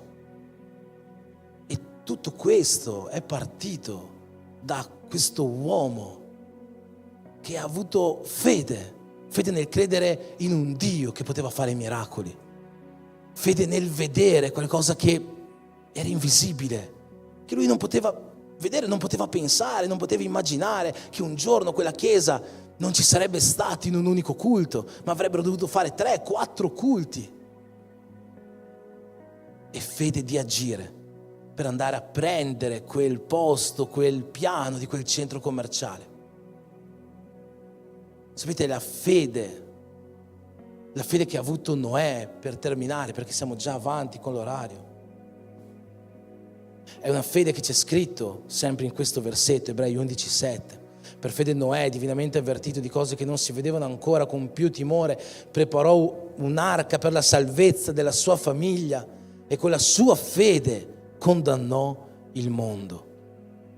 La fede che ha avuto Noè è una fede che ha portato salvezza, ma è anche una fede che ha condannato il mondo. E preparando questa parola io ho pensato veramente al pastore Paolo e alla sua fede, che è una fede enorme, e la sua fede ha portato salvezza a tante persone, migliaia e migliaia, non soltanto di latini, ma poi anche di svizzeri e di italiani e di francesi, di inglesi, di tedeschi si sono convertiti in quella chiesa. Oggi hanno tutta una parte superiore con tante stanze in cui fanno la traduzione simultanea del culto in 4-5 lingue, perché ci sono così tante persone da tante nazionalità. La sua fede è una fede che ha portato salvezza a migliaia di persone, ma allo stesso tempo è una fede che porta condanna. A me ha portato condanna, perché io guardo la sua fede e sapete cosa penso? Io non ho tutta questa fede. Non sempre ho tutta questa fede. Una fede da fare quello che lui ha fatto. E il mio spirito mi condanna nel mio cuore e mi dice: Enrico, quanto è piccola la tua fede? Quanto è piccola la tua fede? E com'è la nostra fede? Com'è la tua fede? Tu saresti in grado di fare quello che ha fatto questo pastore? Costruire con fede un'arca di salvezza per migliaia di persone? O forse la paura, l'incertezza, l'insicurezza ti fermerebbe da far vivere a Dio i piani e i progetti che Lui ha per questa città, per questa nazione o anche semplicemente per la tua famiglia. Noi come Chiesa abbiamo detto abbiamo tanti progetti, abbiamo progetti noi proprio come Chiesa, abbiamo progetti con il Be Brave, domani ci sarà il Be Brave qua in Chiesa, abbiamo progetti con gli uomini quest'anno, abbiamo progetti con i giovani, la veglia dei giovani che ci sarà la settimana, tra 2 settimane. È un progetto meraviglioso in cui Dio può fare qualcosa di grandioso nel cuore di tanti giovani. Ma noi siamo disposti a avere fede per lasciare ogni cosa e buttarci nel piano di Dio. Abbiamo una fede che va contro la nostra paura, va contro le avversità, va contro la stanchezza, per far vivere a Dio qualcosa di grandioso in questo tempo e al suo regno. Perché è questo quello che noi siamo qua a fare. Siamo qua a far vivere progetti di Dio. Noi come Chiesa e noi come cristiani siamo qua per fare vivere progetti di Dio. Ma per fare questo, per costruire questo, serve fede. Fede nel credere che Lui può. Fede nel vedere, perché i Suoi piani e i Suoi progetti sono molto più grandi di quello che noi pensiamo. e fede nell'agire, lasciando da parte ogni paura e muovendoci in direzione di ciò che lo Spirito ha per noi. Ti chiedo di alzarti in piedi.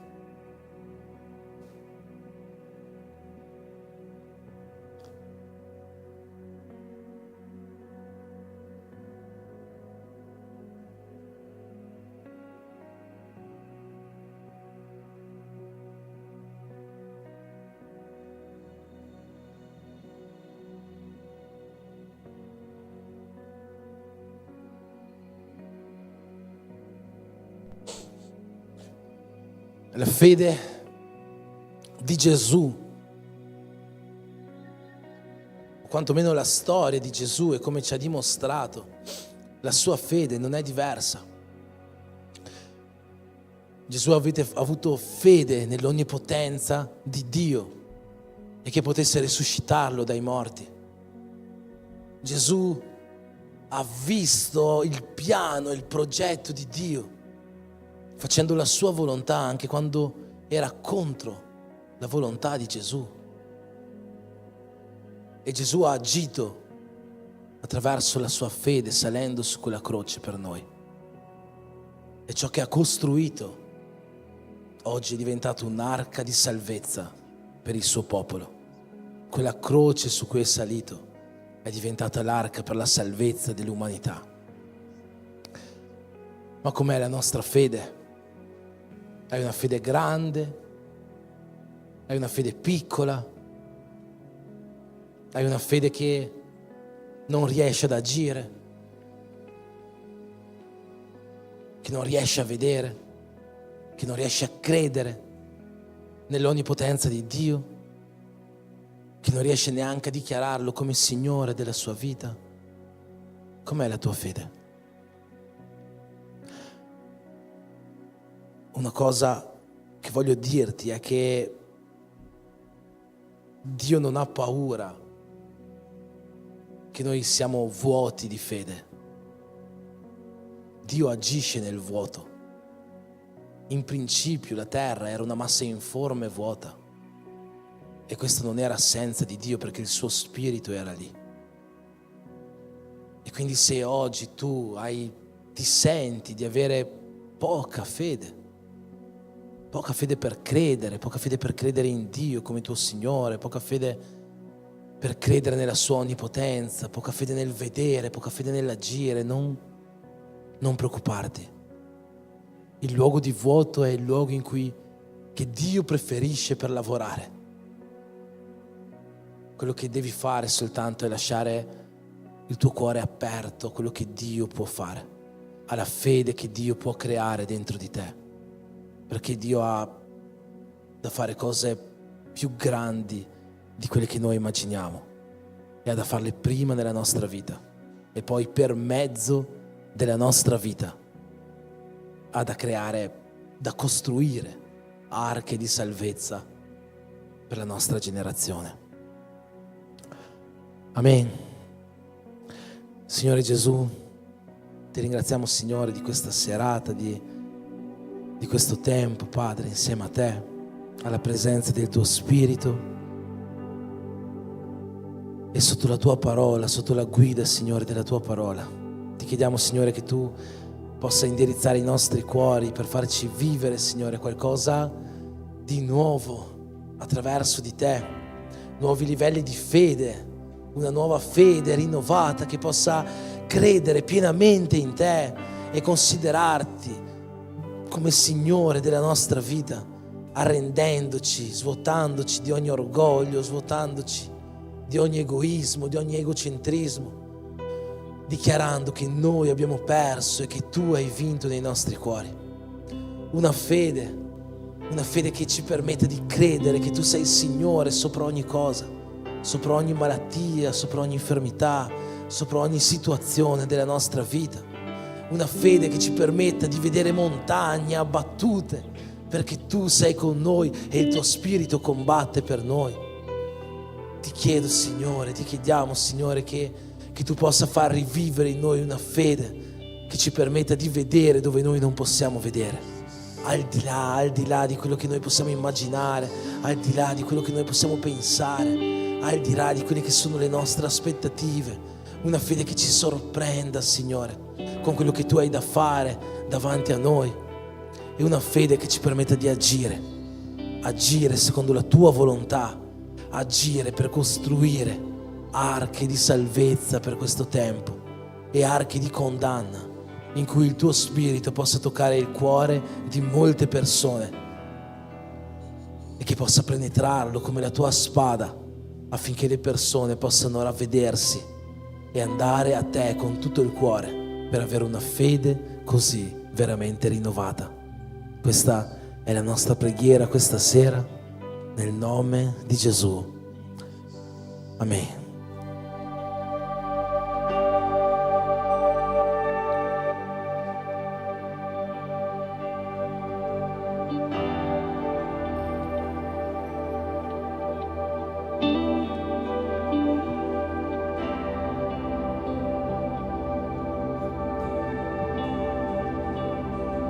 Lottiamo con armi di fede e niente ci resisterà finché l'adoriamo.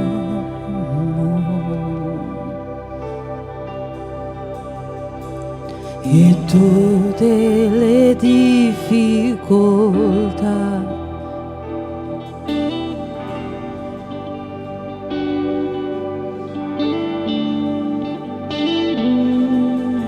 cantiamo ancora una volta, lottiamo con armi di fede. Lottiamo con armi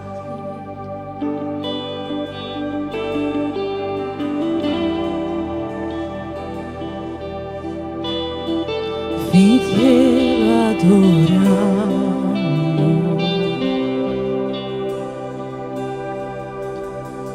E tutte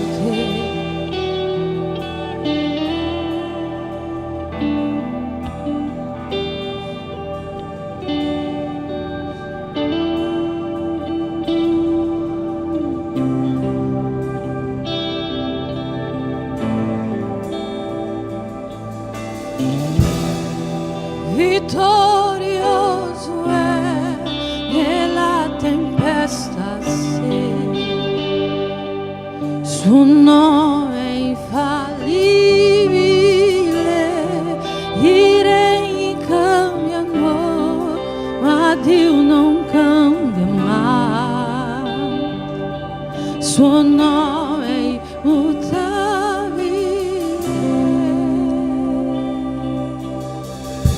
Dichiariamo questo. L'inferno non trionferà in nulla, in nulla. Noi lo canti ancora una volta questo, dichiara ancora una volta. L'inferno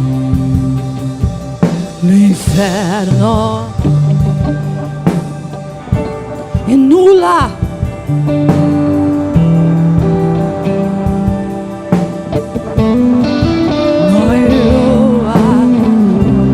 Ancora una volta questo, l'inferno non trionferà, nulla.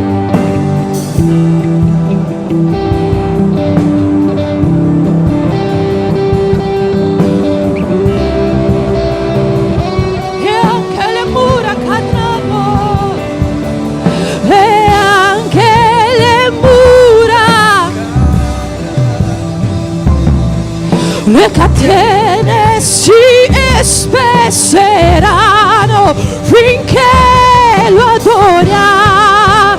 Ancora, e anche le mura cadranno. E anche le mura cadranno. Le catene si spesseranno finché lo adoriamo. Ancora una volta dichiari questo, e anche le mura cadranno, catene si spezzeranno finché lo adoriamo.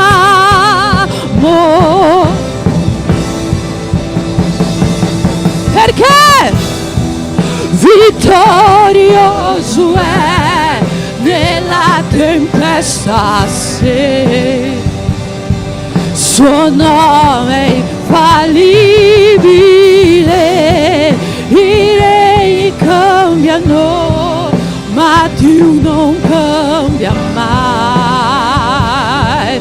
Suo nome immutabile, vittorioso è. Suo nome è, suo nome infallibile, i re cambiano, ma Dio non cambia mai. Suo nome immutabile come un tuono, impetuoso, Dio potente è, grandioso è. Chi venga al cielo, noi dichiariamo Dio grandioso è, come un tuono, impetuoso, Dio potente è, grandioso è. Chi venga al cielo, noi dichiariamo Dio potente è, grandioso, vittorioso è nella tempesta, sei. Suo nome infallibile, i re cambiano, ma Dio non cambia mai. Suo nome immutabile come un tuono, impetuoso, Dio potente è, grandioso è. Chi venga al cielo, noi dichiariamo Dio potente è, grandioso è. Come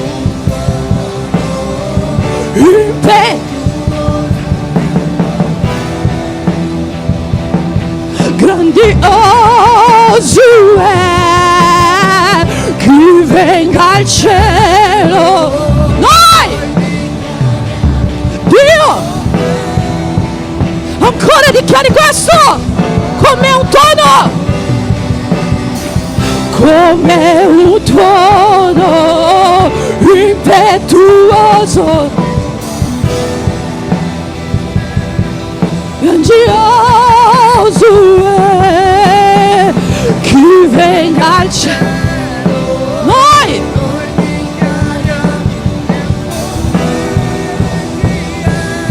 grandioso è.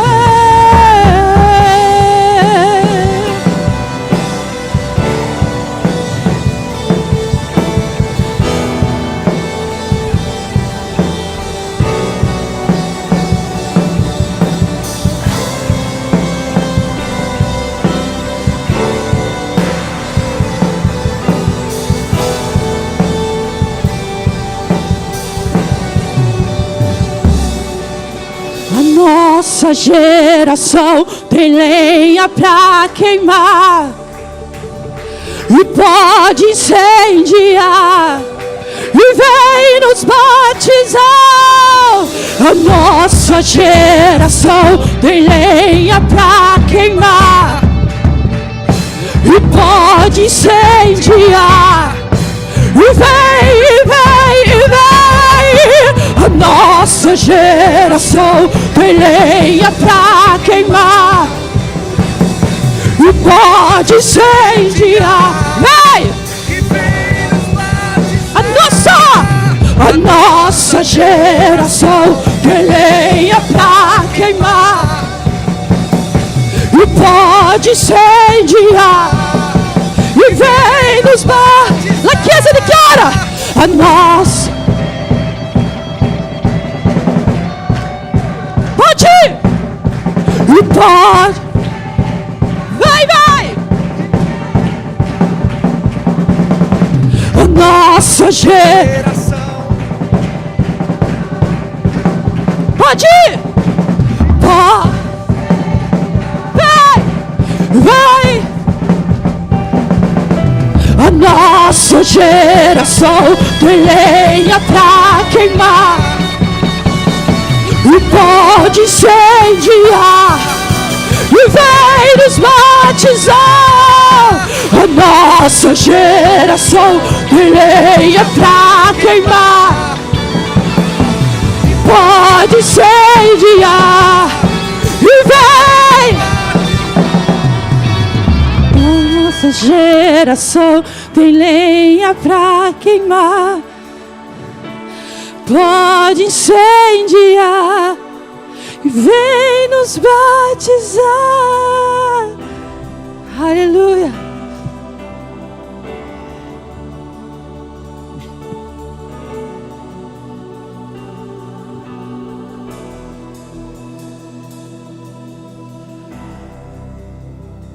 Amen. Che possiamo avere una fede rinnovata per bruciare veramente per Dio e per costruire per Lui, per fare vivere appieno i Suoi progetti in questo tempo, perché Dio ha scelto noi per fare questo. Facciamo un applauso a Lui per lodarlo, glorificarlo, innalzarlo. Innalziamo il Suo nome, il Re dei Re, colui che è al di sopra di ogni altro nome, Gesù Cristo, il Signore, alla gloria di Dio Padre.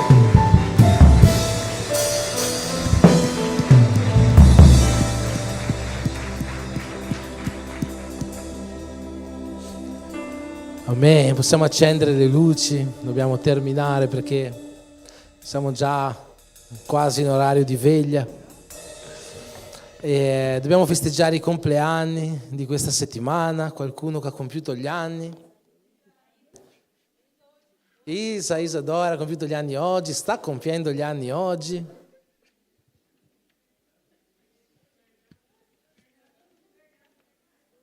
Fernando.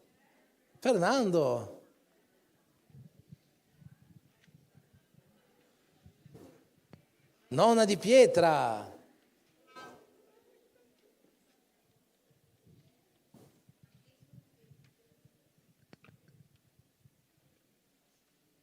Qualcun altro che ha compiuto gli anni, anniversari di matrimonio, si accettano tutti gli anniversari. Amen. Possiamo stendere le nostre mani verso di loro? Non so se stanno arrivando i bambini a farci compagnia. Sì? Arrivano. Mettiamo che arrivano, se no senza di loro è difficile.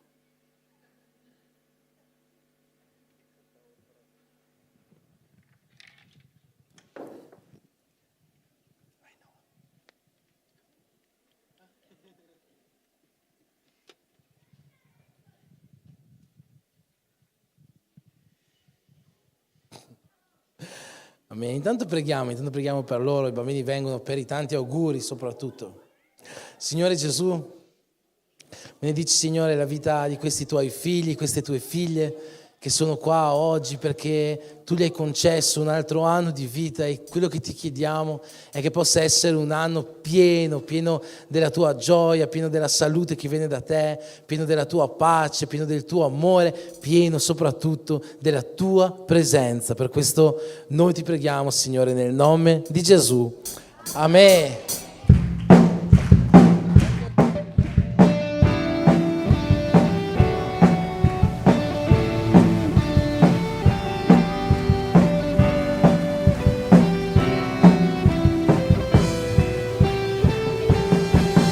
Tanti auguri a voi.